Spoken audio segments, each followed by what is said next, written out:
Sanibonani,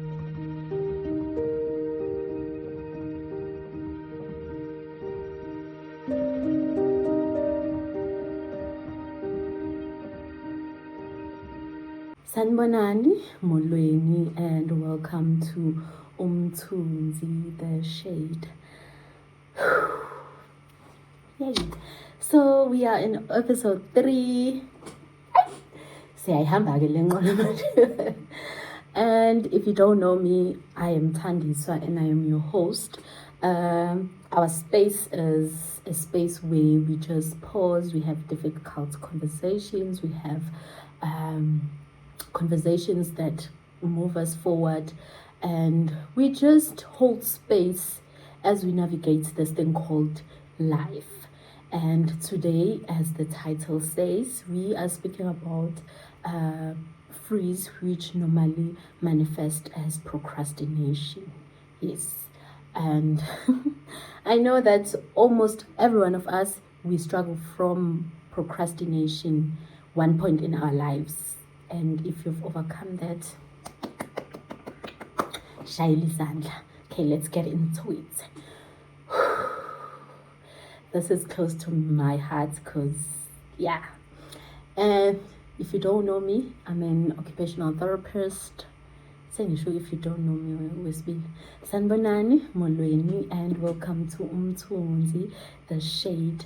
In the space, we just have conversations that are normally difficult. Sometimes they move us forward, or we just hold space, we breathe, and we pause before we make big decisions, big moves in our own individual lives. So this is a space where you just listen and get inspired and feel seen. Okay, yes. So igama Thandiswa, and I am your host. Like the title says, we are speaking about freeze, which manifests as procrastination in our lives. Yeah. Last year I resigned from my government job. I'm an occupational therapist by profession, and now I have my own practice.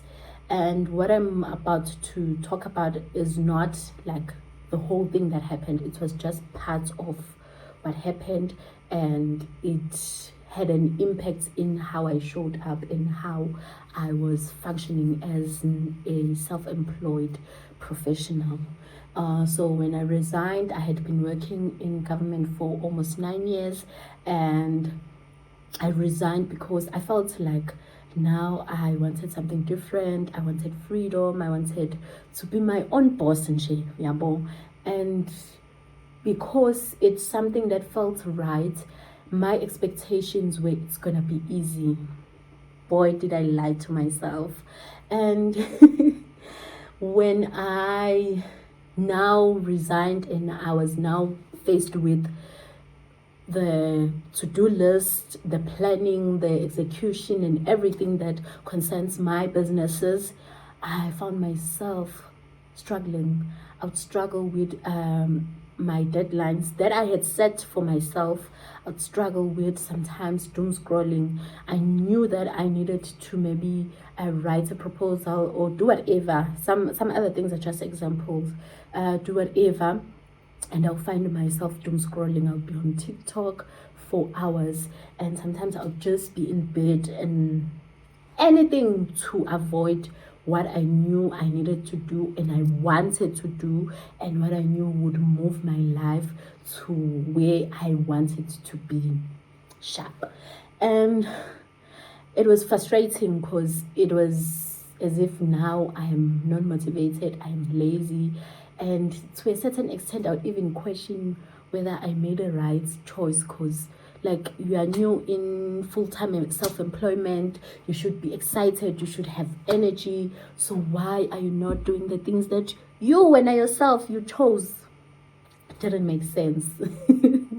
What I had forgotten was working 9 years in a structured or an established system like a 9 to 5 takes a toll on one's body. While it is safe because there's predictability, and our bodies thrive in predictability. While it was safe, our government because for some it's not safe. It was also stressful. It was also not in line with my own rhythm. Each person has their own rhythm. Some people are night owls, some they are morning people, some they work better after maybe doing certain things. But a structure like a 9 to 5, it doesn't allow you to function like that. You have to function like everyone else, even though it is not who you really are. So then you are in overwhelm. Sometimes the environment is toxic. There's a lot going on, and that affects you. It really affects you. It affects your body. It affects how you react to situations. It affects how you show up in things that matter in your own life. So I had forgotten that. And when you've been in prolonged stress, overwhelm, toxic environment and whatnot, when you are now faced with something that's supposed to be beautiful, your body is like, I hear what you're saying, but this is not what I'm used to. So I'm just gonna interpret this as unsafe, because the body is used to uyasebenza, your boss will shout out at you, uzokunikeza attitude. Like, it's sort of a sequence of events. You are a robot, you know, you are programmed to work a certain way.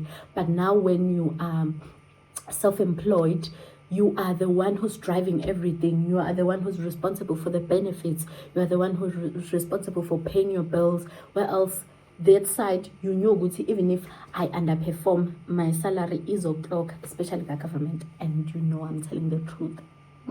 Yeah. This is also the same as if you've been maybe in an unhealthy relationship with food, and now you want to eat healthier.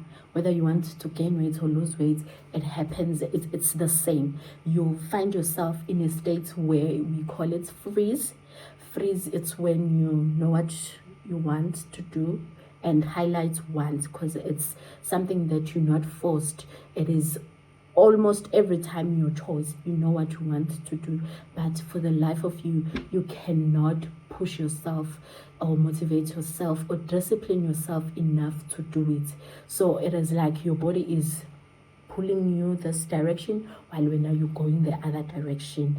And it's frustrating because you know this thing will work for the benefit of your own life, whether financially, spiritually, physically, emotionally, and any color you can think of, but it just doesn't work.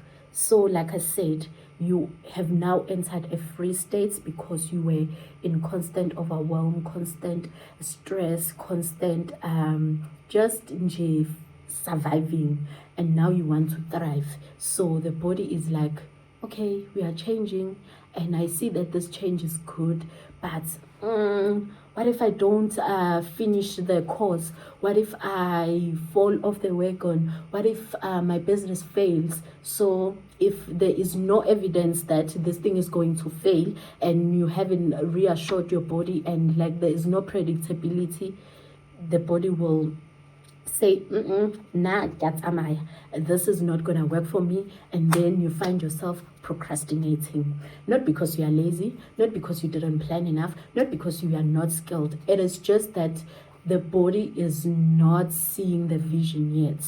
And our bodies are important, guys. They are important when we want to do better in life, because they react to situations just as our minds react. And yes, so, and then now you find yourself procrastinating. So you were in constant overwhelm or stress, you entered freeze, and then now you will procrastinate, and your procrastination will show up as poor time management. You are always late, and you being late affects relationships that will work in your favor. You are over planning. You do not trust that you are skilled enough. You think, I need to attend this course because I need to polish my skills. I need to read more. Where else, you need to start with what you have. You need to trust that you are skilled enough, and because imagine if we waited for situations to be fine, would never do anything. Shame. Imagine if we needed predictability to determine whether relationships will work or not. Hey, but we need that. Hey, about relationships.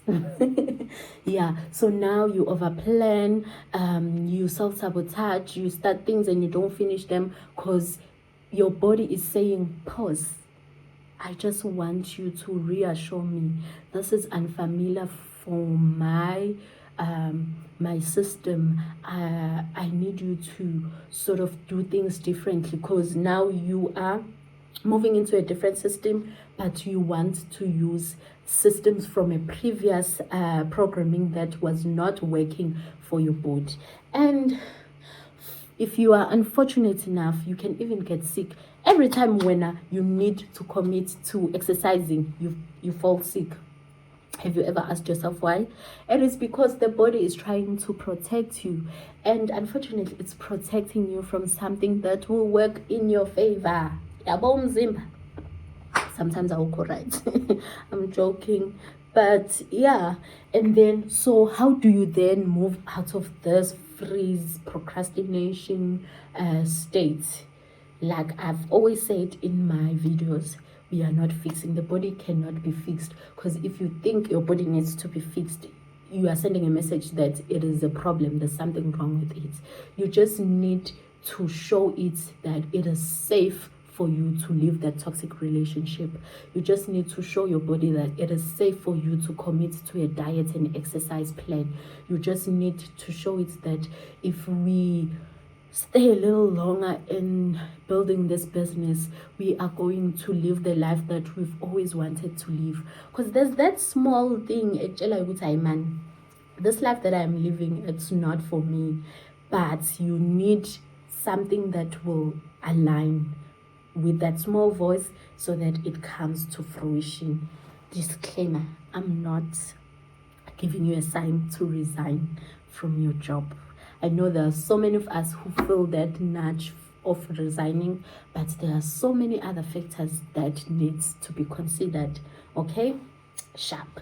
So now when I say I want to do things differently, I want to work on my body, it is a call for you to step into the shade, to build your shade. And the nice thing about the body, it is that small changes make impact. They compound to beautiful impact. You don't wake up and say, I'm changing my life totally, but you make different choices that are small and they add up to a beautiful picture. So when you're now creating a shade that will help you exit the free state and stop you from procrastinating, it is calling you to reassure yourself. Your body needs to be reassured. Hand in your chest and the other one in the body, and you just breathe and tell yourself that I am safe. And sometimes in occupational therapy, to help the body feel safe, we even use other things, maybe like having a warm meal, and while you have that warm meal, you have an internal dialogue with yourself, because the meal triggers your body into safety. And then when you speak to it, it is easy for it to understand. And for others, a weighted blanket, or maybe lying on the floor, taking a walk, just calming yourself down before you do that task, before you take on that big project. Maybe drinking warm herbal tea, so it's always gonna be an example. Or maybe listening to that song that you know will ground you, will just husa. And then before you work on your dreams, breaking things into smaller steps that makes it not overwhelming, because we want to move from that states that we are functioning in, and now we're moving into a state where we are in harmony with our bodies and in harmony with our lives and the rhythm that your life functions at. So you just try and find things that will help you feel safe before you do big things. You find things that will ground you and stop you from feeling like uyashona and prepare you to be able to focus, to be able to start and finish that proposal, that plan, that program, finish writing that book, or just things to remind you that the path that you are taking, it is for the greater good of your own life. Yeah, so if you've enjoyed stepping into the shade with us, I invite you to subscribe so that whenever we post, you do not miss out. And I hope to see you again when we step into the shade and have another conversation. Thank you for watching.